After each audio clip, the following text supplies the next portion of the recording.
વસુદેવસુતં દેવં કંસચાણૂરમર્દનમ દેવકી પરમાનંદમ કૃષ્ણં વંદે જગદ્ગુરુમ. ભગવાન શ્રી કૃષ્ણ જગતના ગુરુ છે.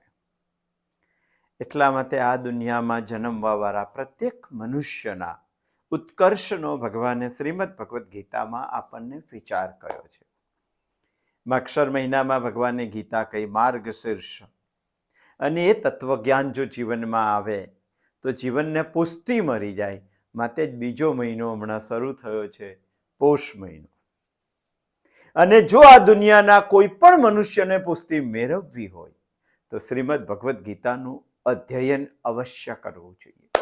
અને ગીતામાં કર્મયોગ તો ખાસ જ વાંચવો જોઈએ, કારણ કે ભગવાને આપણને જે શસ્ત્ર આપેલું છે ભગવાન સુધી પહોંચવા માટેનું, અને સમજવાનો સંપૂર્ણતઃ પ્રયત્ન મનુષ્યએ કરવો જોઈએ.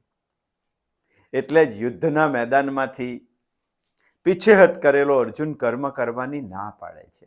અને ભગવાને જે કર્મના પરીક્ષણો કરીને તેના દોષો આપણે જોયા છે તે મુજબ તો આ દુનિયાનો કોઈ પણ મનુષ્ય કર્મ છોડવા માટે તૈયાર થઈ જાય છે.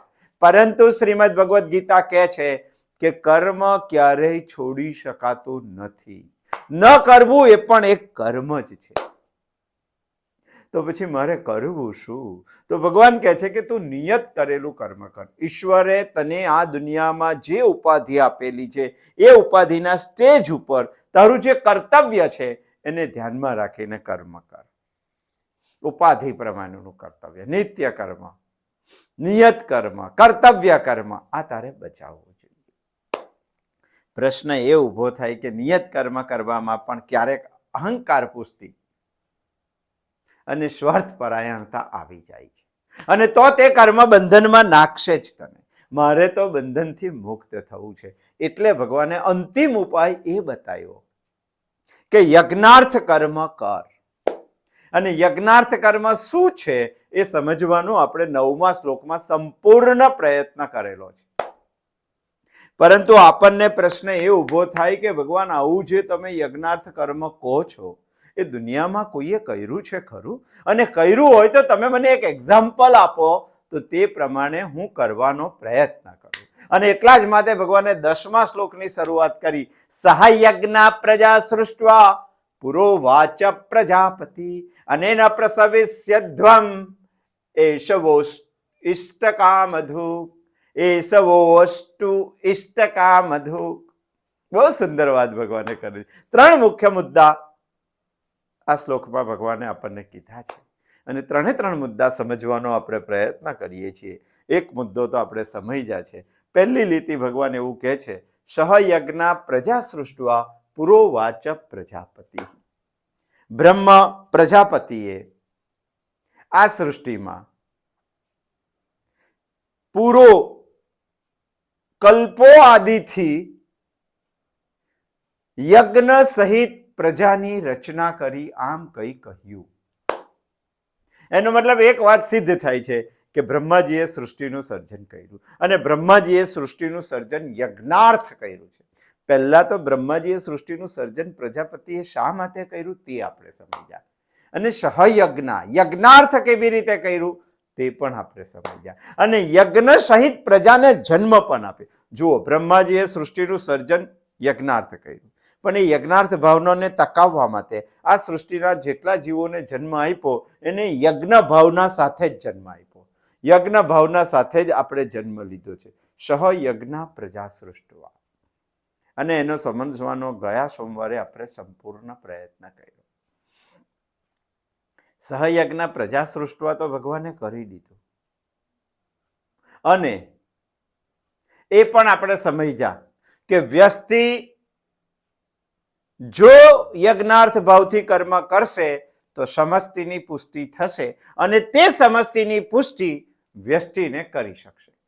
આ વાત આપણે સમજ્યા. પણ આટલી મોટી વાત સમજ્યા પછી આપણને એવું લાગે, એક્ઝામ્પલોથી સમજ્યા હતા આપણે, અને એક્ઝામ્પલોથી આપણે સમષ્ટિને જંગલ કહેતા હતા, સમષ્ટિને શરીરથી સમજ્યા, સમષ્ટિને સૃષ્ટિથી સમજ્યા.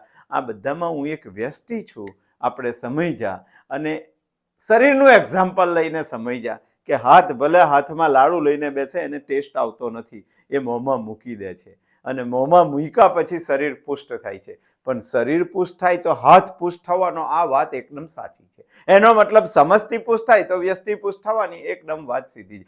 પરંતુ હજુ આપણને એ સમજાતું નથી કે હું યજ્ઞાર્થ કર્મો કરું તો સૃષ્ટિ તો પુષ્ટ થઈ જશે, પરંતુ એનાથી હું પુષ્ટ થવું એવું કેવી રીતે ખબર પડે? એટલે મને તો એ સમજવું છે, યજ્ઞાર્થ કરવાથી સૃષ્ટિના તો ફાયદા થાય છે ભગવાન, પણ મને પોતાને શું ફાયદો થાય છે? એના માટે ભગવાન આ શ્લોકમાં આગળ કહે છે, અનેન પ્રસવિષ્યધ્વમ, અનેન પ્રસવિષ્યધ્વમ, પ્રસવઃ વૃદ્ધિ, એવું કહેવામાં આવે છે. એનો મતલબ અહીંયા ભગવાન એવું કહેવા માંગે છે કે મેં તો યજ્ઞાર્થ કર્મ કર્યું, પ્રજાને તો યજ્ઞાર્થ કર્મથી બનાવી, પણ તું આ સૃષ્ટિમાં એક વ્યક્તિ છે. તું જો યજ્ઞાર્થ કર્મ કરવા લાગશે, પ્રસવઃ વૃદ્ધિ અનેન પ્રસવિષ્યધ્વમ, એનો મતલબ તારો પોતાનો પણ વિકાસ થશે, તારા પોતાની પણ વૃદ્ધિ થશે. આમ તો દુનિયામાં માણસ સંઘર્ષથી વિકાસ કરે છે, એકબીજા સાથે, એકબીજાની ઈર્ષ્યા કરીને વિકાસ કરે છે, એકબીજામાં સ્વાર્થ સાધીને વિકાસ કરે છે.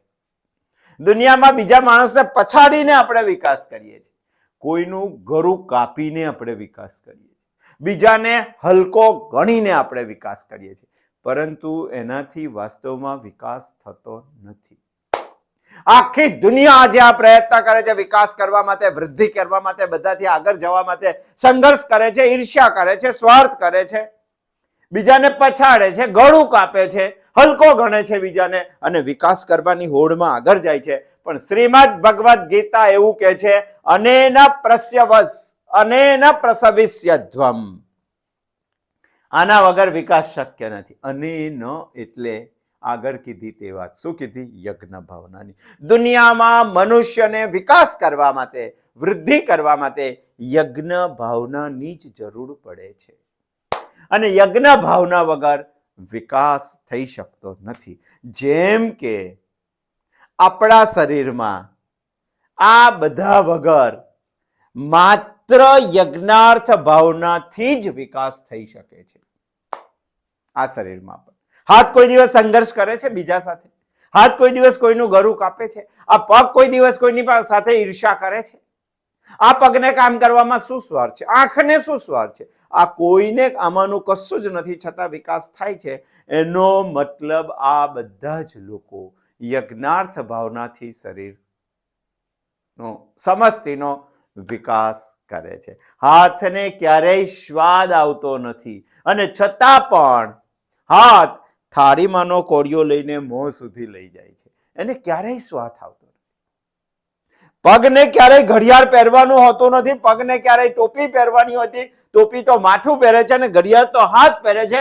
છતાંય ચોમાસાનો વરસાદ હોય કે ઉનાળાનો તાપ હોય કે શિયાળાની ઠંડી હોય, પગ ચાલીને બજાર સુધી ટોપી અને ઘડિયાળ લેવા માટે જાય છે.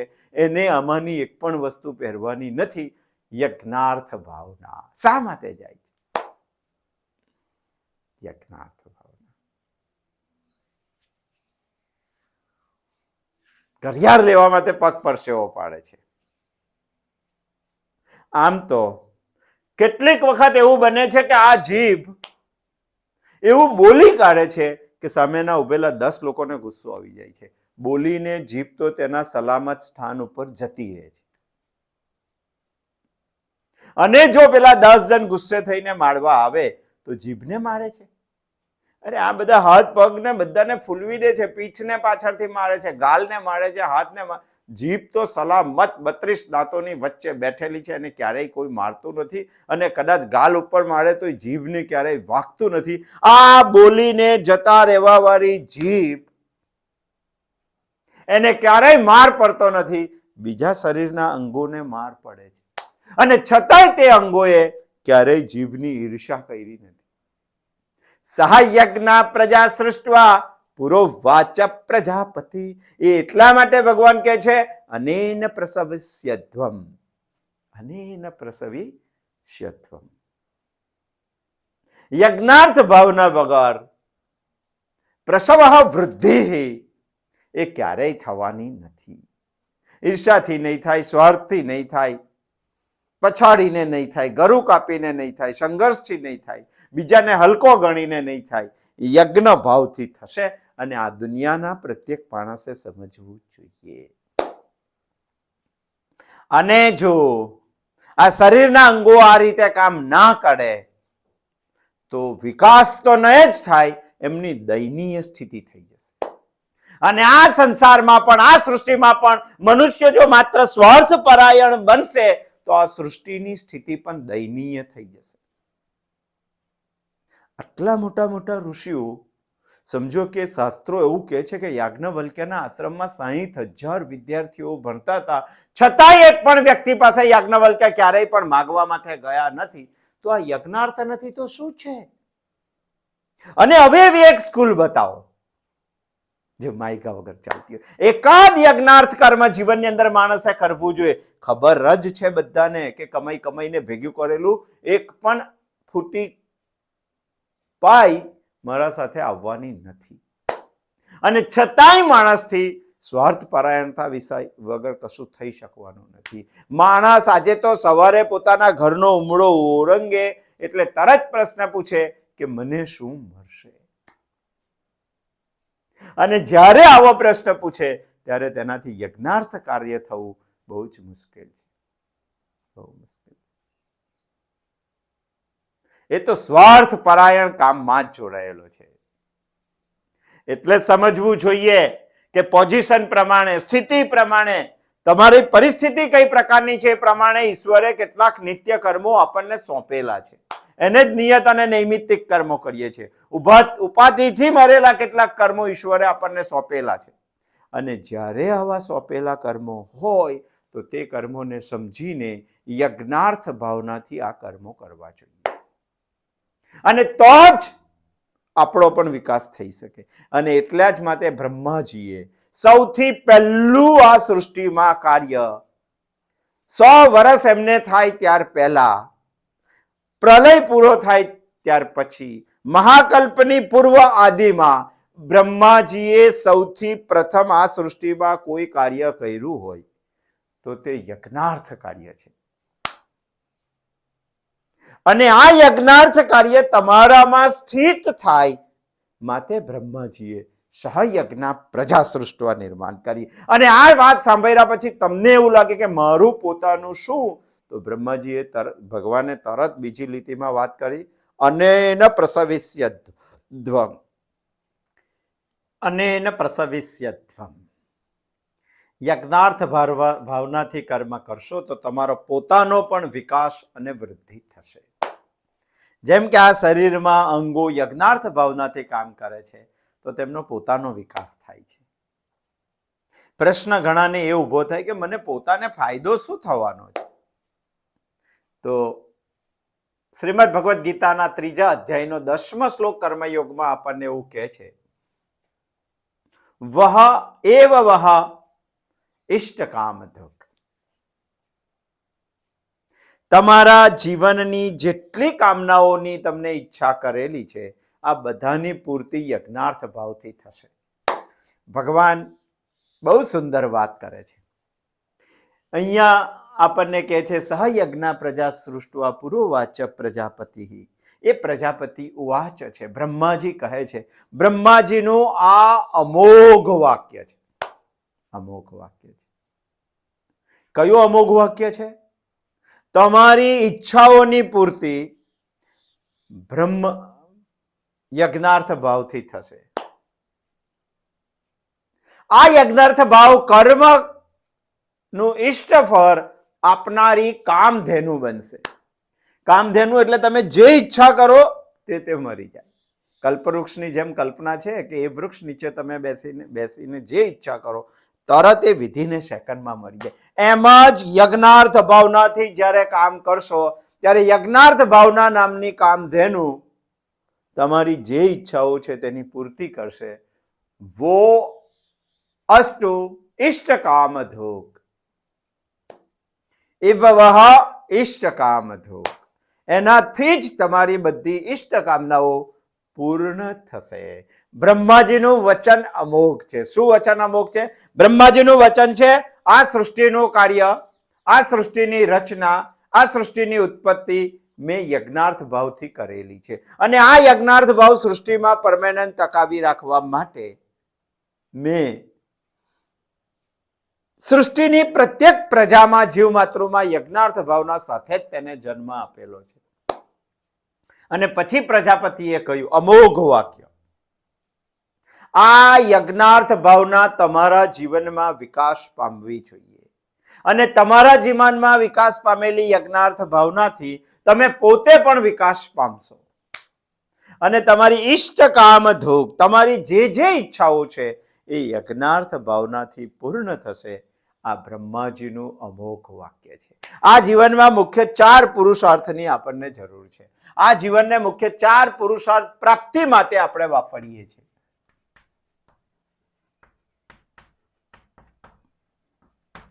હું તો તમને એ સમજાવું છું કે આ જીવનમાં આપણે જે ઈચ્છીએ તે યજ્ઞાર્થ ભાવનાથી કેવી રીતે મળી શકે એ સમજાવું છું. અને એટલા જ માટે આપણે વિચારીએ છીએ કે ઈષ્ટકામ ધુક યજ્ઞ ભાવના કેવી રીતે થઈ શકે.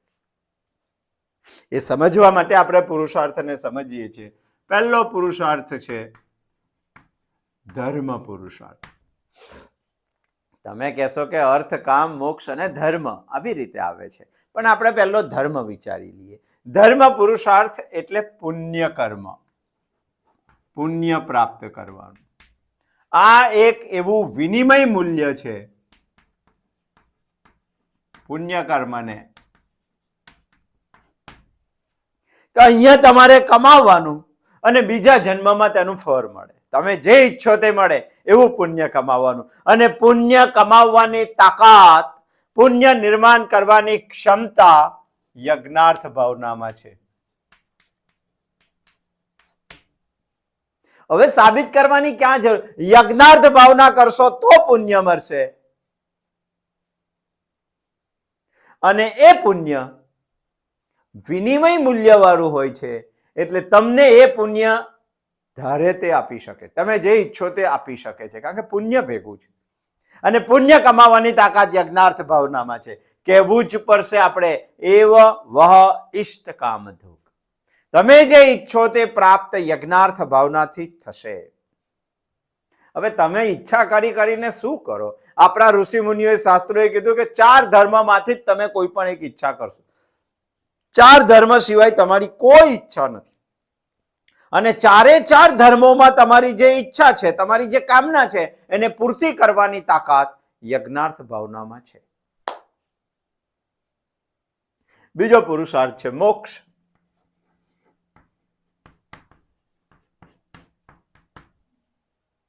મોક્ષ એટલે જ્ઞાન નિષ્ઠા.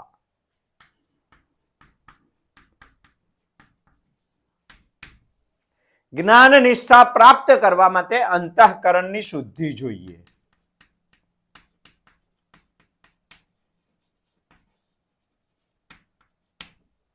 અને આ અંતઃકરણની શુદ્ધિ યજ્ઞાર્થ ભાવનાથી થઈ શકે છે.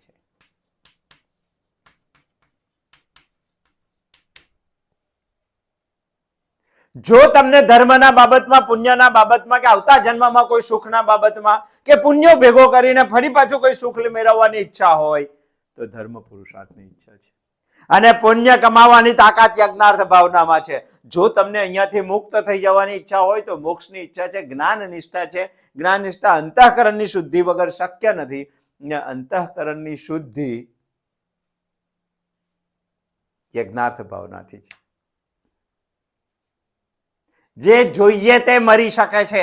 આ દુનિયામાં રાજપુત્ર તરીકે, ભગવાનનો રાજકુમાર તરીકે જો જન્મ હોય તો એને ભગવાનની મળવાની ઈચ્છા સૌથી વધારે થાય. અને ભગવાનને મળવાની ઈચ્છા જો થતી હોય તો તેનું અંતઃકરણ શુદ્ધ જોઈએ. અંતઃકરણ શુદ્ધ કરવું હોય તો યજ્ઞાર્થ ભાવનાથી થઈ શકે છે. બાકીના 2 પુરુષાર્થની તો બધાને જ ઈચ્છા છે, અને એટલે જ એની ચર્ચા આપણે પછી કરી. આ 2 પુરુષાર્થની ઈચ્છા બધાને બહુ ઓછી હોય છે, પણ એ ઈચ્છા પણ પૂરી કરવાની તાકાત યજ્ઞાર્થ ભાવનામાં છે. અર્થ અને કામ. આ બે પુરુષાર્થની ઈચ્છા બધા બહુને છે. અને શું યજ્ઞાર્થ ભાવના મારા જીવનમાં અર્થ અને કામ પૂર્તિ કરી શકે છે? કરી શકે છે. આ બંને કામના, આ બંને પુરુષાર્થ જીવન નિર્વાહ માટેના પુરુષાર્થ છે. આ બંનેમાં જીવન નિર્વાહ નથી, જેનાથી આપણે જે કહીએ છીએ તે આ સંસારિક જીવન આપણું ચાલે છે. અને જીવન નિર્વાહના પર જે પુરુષાર્થ છે એ પુરુષાર્થની ઈચ્છાઓને પણ પૂર્ણ કરવાની તાકાત યજ્ઞાર્થ ભાવનામાં છે.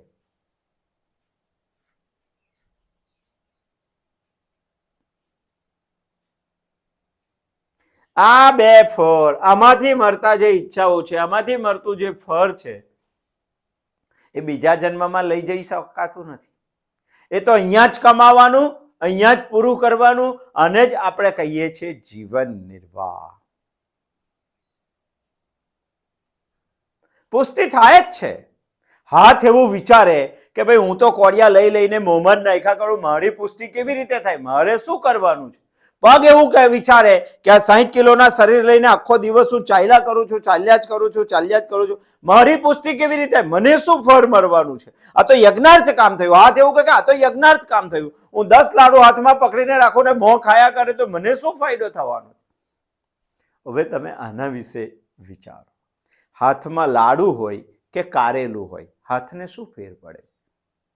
ફેર પડે કોઈ? એક હાથમાં લાડુ છે ને એક હાથમાં કારેલાનું શાક છે, બંને હાથમાં પકડેલું તો એને શું ફેર પડે? કોઈ ફરક પડતો નથી. પણ આ બંને જીભ સુધી પહોંચાડો તમે હાથને યજ્ઞાર્થ ભાવનાથી, તો જીભ શરીરમાં પહોંચાડે છે, શરીરની પુષ્ટિ થાય છે, સમષ્ટિની પુષ્ટિ થાય છે. અને શરીરની પુષ્ટિ થાય તો જ હાથની પણ પુષ્ટિ થાય, તો જ પગની પણ પુષ્ટિ થાય, તો જ જીભની પણ પુષ્ટિ થાય. જો શરીરની પુષ્ટિ ના થાય તો હાથ પગ કે જીભની પુષ્ટિ ક્યારેય થવાની નથી. પણ હાથ એવું વિચારે કે મને શું ફાયદો, અને એ જ જો કોડિયો લઈને જીભ સુધી ના આપે તો શરીર તો શુક્લકડી થવાનું જ છે, પરંતુ હાથ પણ શુક્લકડી થઈ જવાનો છે. એક્ઝેક્ટ આ વ્યષ્ટિ છે, આ સમષ્ટિ છે. આ વ્યષ્ટિને પુષ્ટિ તો જ મળશે, સમષ્ટિને પુષ્ટિ મળશે તો. અને આ બંને બાબતો જીવન નિર્વાહની છે. જીવન નિર્વાહમાં પુષ્ટિ તો જ મળશે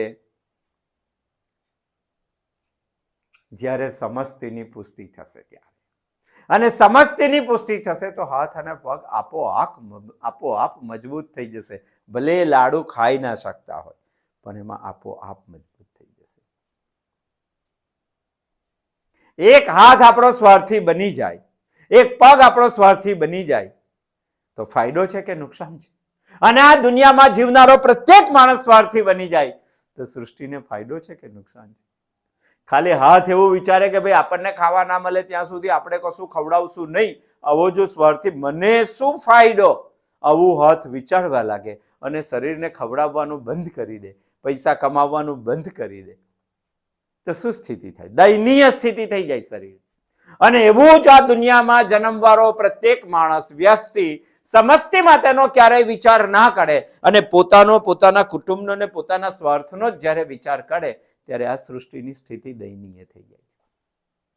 હંમેશા આપણે આ સૃષ્ટિ પાસેથી લૈયા કરીએ છીએ. આપીએ છીએ ક્યારે? કશું જ. અને આપીએ તો શું આપીએ? 100 વર્ષ સુધી ન પીગાડવા વાળું પ્લાસ્ટિક આપીએ છીએ. આ દુનિયામાં અર્થ અને કામ સિવાય બીજો નહીં વિચાર કરવાનો એવું શિક્ષણ આપીએ છીએ. વૃક્ષને કાપવું જોઈએ ને મારી સુખ સાહેબી વધવી જોઈએ, આવું કરીએ છીએ. સૃષ્ટિને શું ફાયદો?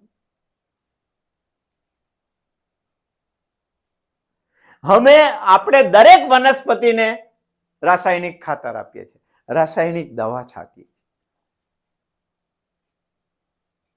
જેને કોઈ રોગ લાગુ ના પડે. માટે આપણે જો દવા છાંટતા હોય તો એની કોઈ ગેરંટી નથી કે એ ખાધા પછી મને રોગ ના લાગુ પડે. સમષ્ટિના હિતાર્થે કોઈ કામ થવું જોઈએ એવું માણસે વિચારવું જોઈએ. અને શ્રીમદ ભગવદ્ ગીતામાં બ્રહ્મ ઉવાચ પ્રજાપતિ ઉવાચ, યજ્ઞાર્થે સમષ્ટિના હિતાર્થે કામ કરશે તો જ તારો વિકાસ છે, અને સમષ્ટિના હિતાર્થે કામ કરશે તો જ તારી પુષ્ટિ છે. તો જ તારો વિકાસ છે, તો જ તારી વૃદ્ધિ છે, અને તો જ તારી ઈચ્છાઓની પૂર્તિ પણ થશે, નહીં તો થાય નહીં. જો દુનિયામાં જીવો ભગવાનની આ યજ્ઞાર્થ ભાવનાને સમજી લે અને કામ કરવા લાગે તો એકમાત્ર જીવને પણ તકલીફ ના પડે. સ્વર્ગ અને નર્ક આપણા જ હાથમાં છે. જો આપણે યજ્ઞાર્થ ભાવથી કામ કરશું તો સૃષ્ટિ સ્વર્ગ છે, અને જો આપણે સ્વાર્થ ભાવથી કામ કરશું તો સૃષ્ટિ નર્ક છે. ઘણા એવું વિચારે છે કે ભાઈ સૃષ્ટિનું જે થવાનું હોય તે થાય, હું તો સારો થઈ જાઉં. પણ એ ક્યારેય શક્ય નથી. સૃષ્ટિને માય કાંગલું થવાનું હોય તો થાય, હું તો મજબૂત થઈ જાઉં. આપણા શરીર પર જ વિચારો.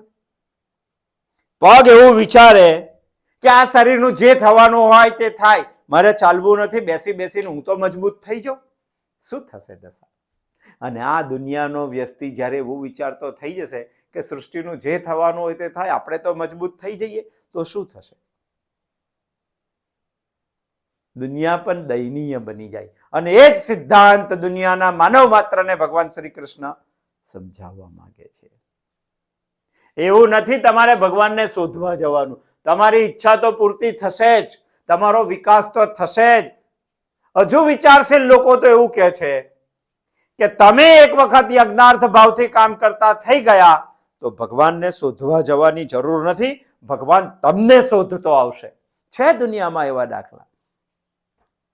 ભગવાન રામચંદ્રજી જે દિવસે 14 વર્ષ વનવાસ જતા હતા, રામ અને લક્ષ્મણ, ત્યારે ભરતને આવ્યા પછી ખબર પડી તો ભરત રામને લેવા માટે પરત જાય છે. ત્યારે રામ પરત આવતા નથી. ત્યારે ભરત બહુ જ વિચાર કરીને રામની પાદુકાઓ લાવે છે અને 14 વર્ષ અયોધ્યાની ગાદી ઉપર બેસીને રાજગાદી ચલાવે છે ભરત. યજ્ઞાર્થ ભાવથી રાજ સિંહાસન ચલાવે છે ભરત. પહેલા દિવસે તો રામને પરત આવવાની ઈચ્છા ના થઈ, પરંતુ લંકામાં રાવણને યમ સદન પહોંચાડ્યા પછી જ્યારે પરત આવવાનું થયું ત્યારે વિભીષણ રામને કહેતા હતા કે ભગવાન એક દિવસ વધારે રોકાઈ જાવ, આપણે સન્માન કરીએ. રામ કહે છે એક ક્ષણ પણ નહીં, હવે મને ભરતને મળવાની ઉતાવળ આવી છે. વચ્ચે ઋષિઓ રામનું સ્વાગત કરે છે, મને બહુ જલ્દી અયોધ્યા પહોંચવું છે, હવે મને ભરતને મળવાની ઉતાવળ. 14 વર્ષ સુધી વનમાં રાક્ષસોને જો નાશ કર્યા હોય ભગવાન રામે, તો 14 વર્ષ સુધી ભરતે અયોધ્યામાં બેસીને યજ્ઞાર્થ ભાવથી કામ કરેલું છે. અને યજ્ઞાર્થ ભાવથી કામ કરેલું હોવાને લીધે રામથી એક સેકન્ડ પણ લંકામાં વધારે રોકાવાનું નથી. મને ભરતને મળવું છે. એક કામ યજ્ઞાર્થ ભાવથી ઉપાડો, ભગવાનને શોધવા જવાની જરૂર નહીં પડે, ભગવાન તમને શોધતો આવશે. પંઢરપુરની અંદર પુંડલિક નામનો એક ભગત થઈ ગયો, અને ભક્ત એટલી ભક્તિ કરે છે ભગવાનની યજ્ઞાર્થ ભાવથી, એની પાસે સમય જ નથી. અને ભગવાન ખુદ જ્યારે આવીને ઉભા રહ્યા, પાંડુરંગ ભગવાન, ત્યારે પુંડલિક કહે છે કે ભગવાન હું સેવા કરું છું, થોડી વાર તમે ઉભા રહો. એને એક ઈંટ આપી અને ભગવાને કહ્યું આના પર ઉભા રહો, હું પૂજા કરી. યજ્ઞાર્થ ભાવથી કામ કરતો હતો પુંડલિક, થોડી વાર ઉભા રહો પછી હું તમને મળું છું. આજે પણ પંઢરપુરમાં ઈંટ ઉપર કેળે હાથ દઈને ઉભેલા પાંડુરંગ ભગવાન છે. તમે યજ્ઞાર્થ ભાવથી કામની શરૂઆત કરશો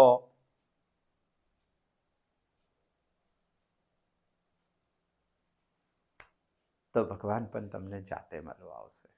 બ્રહ્માજીનું આ અમોઘ વાક્ય છે. સહાયજ્ઞા પ્રજા સૃષ્ટવા પુરોવાચ પ્રજાપતિ અનેન પ્રસવિષ્યધ્વમેશ વો અસ્તુ ઇષ્ટકામધુક.